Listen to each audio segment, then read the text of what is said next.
Assalamualaikum warahmatullahi wabarakatuh. Salam sejahtera untuk kita semua. Sampurasun. Yang saya hormati dan banggakan, anggota DPD RI asal Jawa Barat, Ibu Eni Sumarni dan Pak Ustadz Amang Sabrudin, anggota DPD RI asal Aceh, Pak Fahru Rozi. Ini kebetulan lagi reses di Aceh, tapi karena nongkrong di Jakarta saya tarik ke Bandung supaya ikut mendampingi saya dalam sosialisasi masalah kembalinya Undang-Undang 45 sesuai dengan naskah aslinya. Yang saya hormati para narasumber, Bapak Isranul Nursi, ada Pak Isyanuddin Nursi, di mana? Oh, mojok. Bapak Brigjen Purnawirawan Purnomo, Bapak Dr. Haji Rosidin. Saya mau nyebut utang ini tidak enak jadi. Nanti bilangnya nagih utang, saya mau nyebut Pak Haji Rosidin aja. Para penangkat, Kiai Haji Ai Hambali, Pak Mehmet Ahmad Hakim, Pak Ari Subagia Husin, Lembaga Adat Kapuan Galuh Pakuan Rahyam Mada Rajati Kamevi, serta sejumlah tokoh lainnya yang tidak saya dapat sebut satu persatu namanya.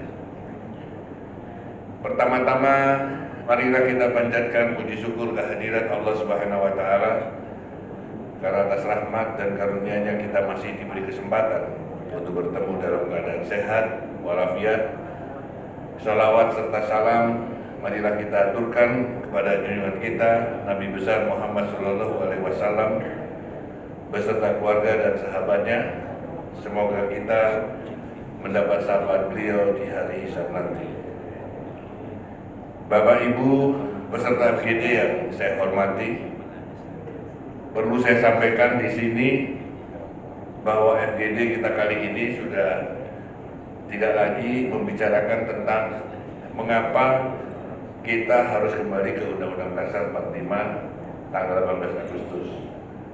Karena sikap atau gagasan tersebut sudah saya sampaikan berulang-ulang selama 1 tahun sejak bulan Agustus tahun 2022 yang lalu. Hari ini saya ingin membedah proposal kenegaraan DPD RI, yaitu proposal untuk menyempurnakan dan memperkuat sistem bernegara sesuai rumusan pendiri bangsa tersebut. Sebelum masuk lebih dalam ke materi penyempurnaan dan penguatan sistem bernegara asli Indonesia, perlu saya sampaikan kepada Bapak Ibu beserta FGD bahwa DPD RI secara kelembagaan melalui keputusan sidang paripurna tanggal 14 Juli 2023 yang lalu telah memutuskan mengambil sebuah inisiatif kenegaraan untuk menawarkan kepada seluruh stakeholder bangsa dan negara ini agar kita kembali menjalankan dan menerapkan sistem bernegara sesuai rumusan para pendiri bangsa yang disempurnakan dan diperkuat. Berikut saya bacakan petikan keputusan sidang paripurna DPD RI tanggal 14 Juli 2023 terkait hal tersebut secara utuh sebagai berikut. Dengan menyadari adanya studi dan kajian akademik yang menyatakan bahwa perubahan konstitusi di tahun 1999 hingga 2002 telah menghasilkan konstitusi yang telah meninggalkan Pancasila sebagai norma hukum tertinggi. Untuk itu, sebagai kewajiban kewarganegaraan dan kewajiban kenegaraan untuk senantiasa menjunjung tinggi nilai-nilai Pancasila, maka DPD RI berpandangan untuk mengembalikan Pancasila sebagai norma hukum tertinggi Konstitusi Negara Kesatuan Republik Indonesia. Dengan kembali kepada sistem bernegara sesuai rumusan pendiri bangsa seperti termaktub di dalam Undang-Undang Dasar 1945 tanggal 18 Agustus 1945 yang kemudian harus dilakukan penyempurnaan dan penguatan melalui teknik adendum konstitusi, di mana materi adendum dimaksud akan disiapkan secara lebih mendalam sehingga menjadi proposal kenegaraan DPD RI demi kedaulatan rakyat yang hakiki dan percepatan terwujudnya cita-cita dan tujuan lahirnya NKRI. Demikian bunyi keputusan tersebut, di mana DPD RI secara khusus akan menawarkan proposal kenegaraan dengan konsep dan naskah akademik penyempurnaan dan penguatan sistem tersebut yang meliputi 5 hal pokok, yaitu proposal pertama, mengembalikan MPR sebagai lembaga tertinggi negara sebagai sebuah sistem demokrasi yang berkecukupan, yang menampung semua elemen bangsa, yang menjadi penjelmaan rakyat sebagai pemilik kedaulatan, sekaligus sebagai sebuah sistem tersendiri, bukan sistem yang dikopi paste dari sistem barat atau timur. MPR yang diisi oleh mereka yang dipilih melalui pemilu dan diutus oleh kelompok dengan pola bottom up, MPR yang menyusun haluan negara sebagai panduan bagi kerja presiden, MPR yang memilih dan melantik presiden, MPR yang menetapkan TAP MPR sebagai produk hukum, serta MPR yang mengevaluasi kinerja presiden di akhir masa jabatan. Proposal kedua membuka peluang adanya anggota DPR RI yang berasal dari peserta pemilu unsur perseorangan atau non-partisan, selain dari anggota partai politik, sebagai bagian dari upaya untuk memastikan bahwa proses pembentukan undang-undang yang dilakukan DPR bersama Presiden tidak didominasi oleh keterwakilan political group representatif saja, tetapi juga secara utuh direpresentasi juga oleh people representative, sehingga anggota DPD RI yang dipilih melalui pemilu legislatif berada di kamar DPR RI sebagai anggota DPR dari unsur perseorangan. Karena undang-undang yang bersifat memaksa secara hukum kepada 275 juta penduduk Indonesia, sekaligus aturan yang harus ditaati melalui sumpah jabatan aparatur negara hingga presiden, tidak adil dan tidak utuh jika proses pembuatannya kita serahkan hanya kepada anggota DPR dari unsur anggota partai politik yang sejatinya mewakili kepentingan partai dan tunduk kepada arahan ketua umum partai, apalagi di dalam Undang-Undang Nomor 2 Tahun 2008 tentang partai politik, di pasal 1 ayat 1 jelas tertulis bahwa partai politik adalah kelompok yang memperjuangkan kepentingan anggotanya. Dan perlu Bapak Ibu ketahui bahwa saat ini tren dunia internasional telah membuka peluang anggota non-partai atau peserta pemilu perseorangan untuk duduk di dalam kamar DPR. Seperti sudah berlaku di 14 negara di Uni Eropa, dan yang terbaru bulan April lalu Afrika Selatan resmi membuka peluang tersebut. Proposal ketiga memastikan utusan daerah dan utusan golongan diisi melalui mekanisme bottom up, bukan appointed by presiden seperti yang terjadi di era Orde Baru dengan komposisi utusan daerah yang mengacu kepada kesejahteraan wilayah yang berbasis kepada negara-negara lama dan bangsa-bangsa lama yang ada di Nusantara, yaitu para raja dan sultan Nusantara serta suku dan penduduk asli Nusantara. Sedangkan utusan golongan bersumber dari organisasi sosial masyarakat dan organisasi profesi yang memiliki kesejahteraan dan bobot kontribusi bagi pemajuan ideologi, ekonomi, sosial budaya, pertahanan keamanan, dan agama bagi Indonesia, serta kontribusi konkret mereka dalam mewujudkan cita-cita lahirnya negara ini, yaitu perlindungan terhadap tumpah darah bangsa Indonesia, pemajuan kesejahteraan umum, pencerdasan kehidupan bangsa, dan sumbangsih bagi ketertiban dunia.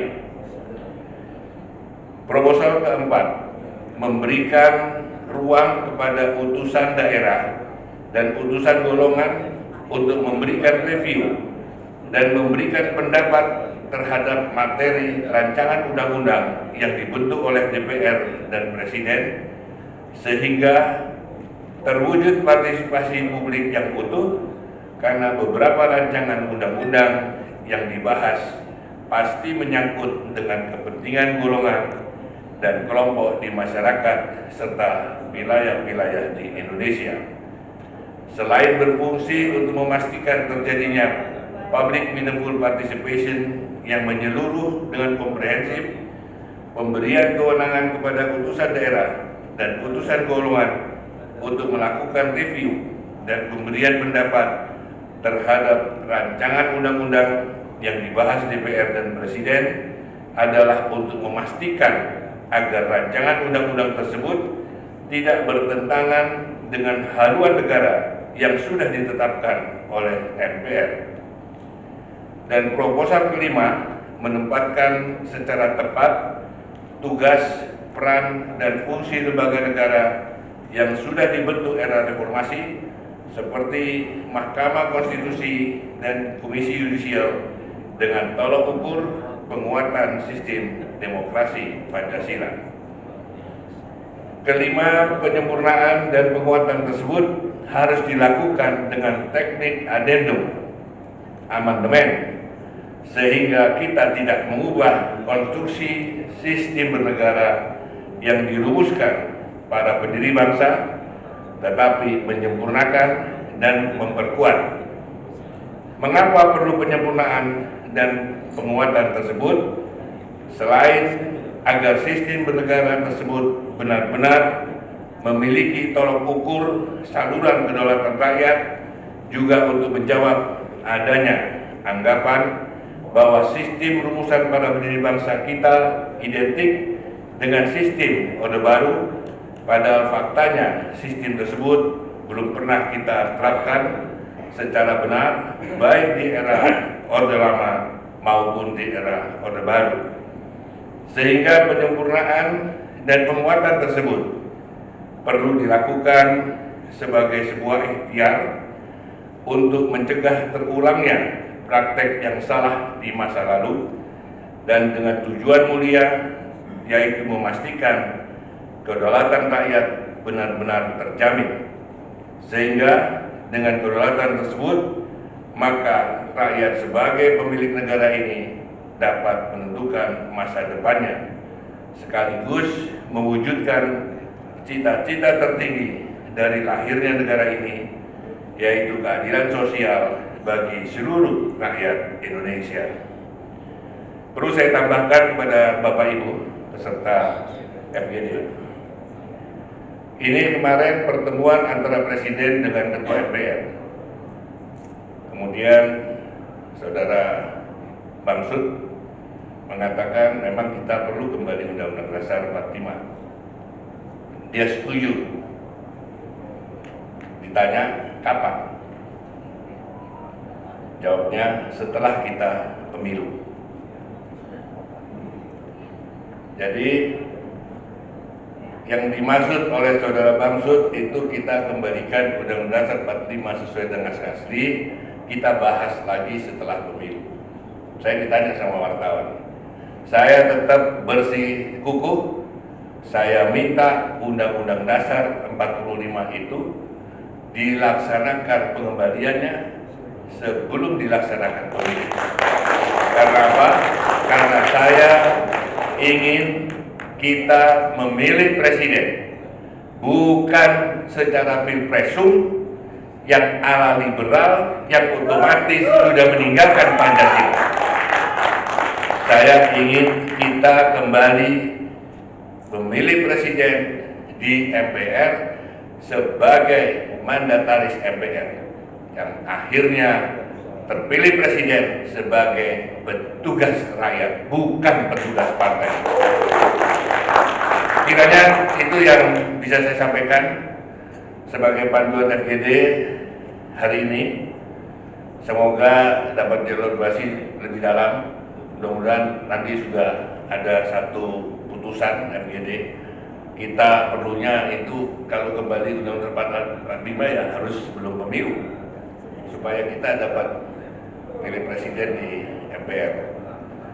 Dan yang utama lagi, kita ini sudah harus punya calon presiden yang mewakili orang yang tidak pernah mau berpartai. Saya pernah sampaikan juga sama Pak Jokowi, 3 calon presiden ini tidak mewakili saya sebagai anggota DPD RI. Bagaimana saya bisa memilih kalau terus kita dipatok hanya milih 3 orang calon presiden yang tidak ada wakilnya dari kita. Nah, untuk itu harus dibuka peluang itu. Tapi bukan dalam arti kata kalau dibuka peluang ada calon dari perseorangan terus tetap dilaksanakan sesuai dengan pilpresum. Oh tidak. Calon perseorangan itu tetap ada nanti di MPR. Pokoknya selama kita melaksanakan pemilu secara pilpresum, itu saya anggap bahwa dia sudah tidak berpegang pada Pancasila. Itu aja. Itu kasarannya seperti itu. Jadi kita langsung begitu aja. Jadi nggak ada gunanya bilang saya Pancasila. Ini bohong. Dia sudah ninggalin paling utama itu. Terima kasih. Akhir kata dengan mengucapkan Bismillahirrahmanirrahim. FGD hari ini saya nyatakan dibuka. Wassalamualaikum warahmatullahi wabarakatuh.